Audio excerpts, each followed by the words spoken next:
Sam places an order for 100 t-shirts. Your warehouse has only 60 available. Do you make them wait for all 100, or ship what you can today? That decision is called partial shipment, and many warehouses handle it too late. This is a real fulfillment problem, not a textbook example.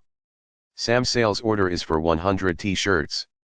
The inventory controller checks availability and finds only 60. The remaining 40 may be delayed in procurement, stuck in transit, or simply unavailable. If the team freezes the entire order, the customer waits and the warehouse creates a backlog.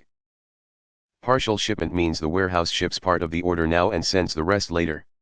In Sam's example, 60 t-shirts shipped today.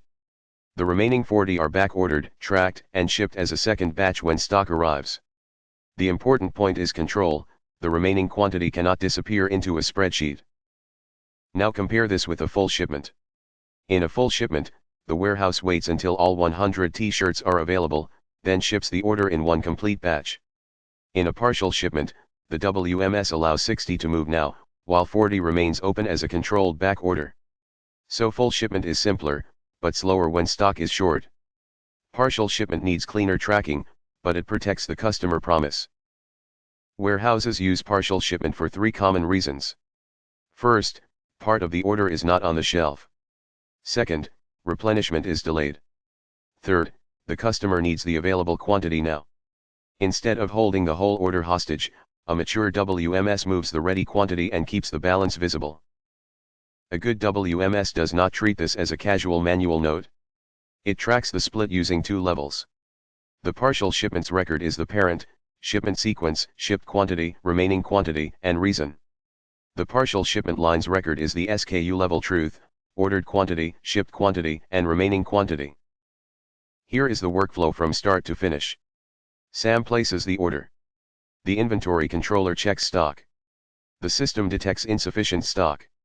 The available quantity ships immediately. Then the crucial step begins, the remaining 40 becomes a back order. That back order should carry the open quantity, expected replenishment source, customer promise date, and follow-up status. When new stock lands, the WMS should not ask the team to remember it manually.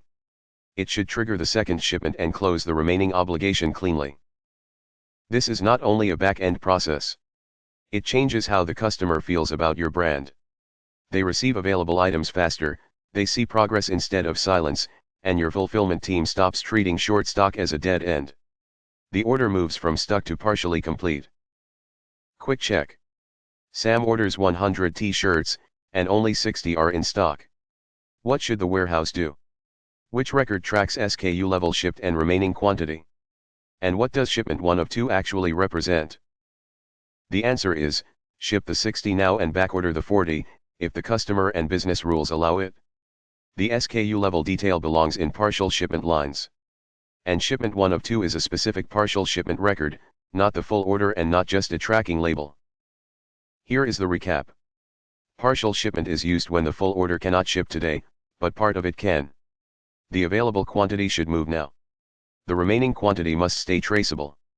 The WMS should show the shipment sequence, the reason, and the SKU level balance. That is how you protect both fulfillment speed and customer trust. For more practical WMS, NetSuite, ERP, and AI explainers, follow the channel at WMS plus NetSuite on YouTube. And if you want structured NetSuite training, visit netsuite-urbcampus.com for deeper learning.